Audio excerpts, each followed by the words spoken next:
Si vous êtes nouveau sur la chaîne, n'oubliez pas de vous abonner et d'activer la cloche de notification. On commence. Après avoir décroché de ceinture en seulement 8 combats à l'UFC, Alex Pereira pourrait tenter sa chance dans la catégorie reine et partir à l'assaut d'une troisième. Une rumeur commence à prendre de l'ampleur sur les réseaux sociaux à ce sujet, et elle concerne Cyril Gane et l'UFC Paris. En seulement 8 combats à l'UFC, Alex Pereira s'est assuré une place au Hall of Fame. Un peu à l'image d'un Francis Ngannou, il s'est construit la réputation de monstre surpuissant capable d'endormir n'importe qui en un seul coup, et il le fait généralement avec un stoïcisme terrifiant. Il ne sourit pas, ne parle que très peu, et c'est un personnage qui parle au public.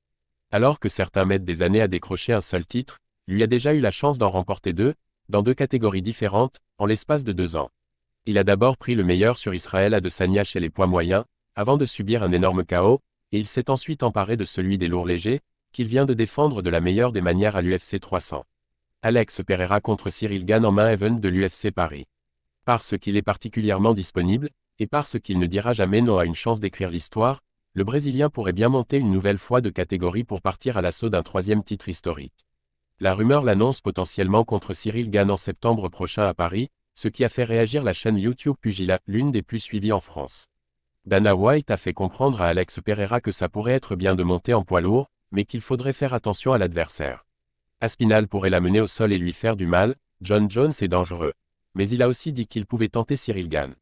On sait que Cyril ne va pas lutter contre lui. Sa seule porte de sortie c'est debout, c'est un monstre en striking, mais Alex Pereira c'est un autre niveau.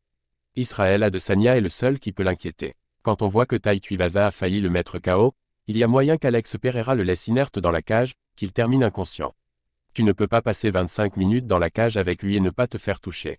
Si tu n'es que debout pendant 25 minutes, à un moment tes yeux vont finir révulsés.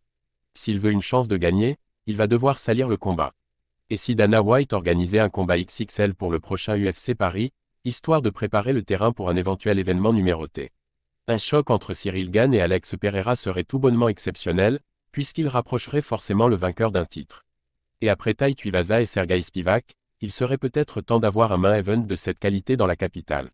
Et si Cyril Gane venait à croiser la route d'Alex Pereira, ce serait une énorme prise de risque pour lui, mais aussi un bon moyen de montrer qu'il est bien l'un des patrons chez les poids lourds. Ce qui est certain, c'est que l'accord Arena serait rempli en quelques secondes.